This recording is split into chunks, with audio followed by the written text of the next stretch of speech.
آج گاما پہلوان کی برسی ہے اور انہیں خراج عقیدت پیش کیا جا رہا ہے۔ اس حوالے سے قاضی امداد کی رپورٹ ہے، آئیے دیکھتے ہیں۔ گاما پہلوان، جن کا اصل نام غلام محمد بخش بٹ تھا، انہوں نے 22 مئی 1878 کو امرتسر میں ایک کشمیری گھرانے میں آنکھ کھولی۔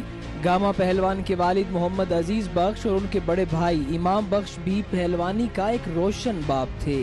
گاما پہلوان پہلی بار 1888 میں ریاست جودھ پور کے مہاراجہ کی جانب سے منعقدہ ایک مقابلے میں منظر عام پہ آئے۔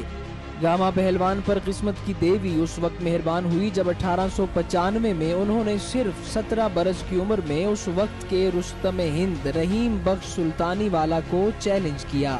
جرید نقوش لاہور نمبر کے مطابق گاما پہلوان اور رحیم بخش سلطانی والا کے درمیان 4 بڑے مقابلے ہوئے۔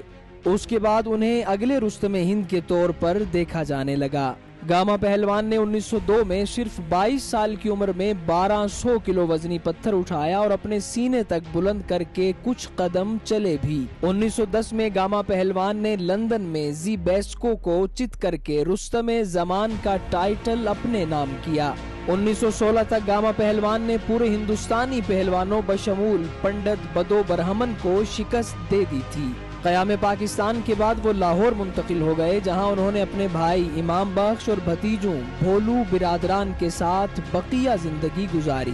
گاما پہلوان کو حکومت پاکستان کی جانب سے 1959 میں صدارتی تمغہ حسن کارکردگی سے نوازا گیا۔ گاما پہلوان نے اپنے 50 سالہ کیریئر میں 5000 سے زائد میچ کھیلے اور کبھی ایک میچ بھی نہیں ہارے۔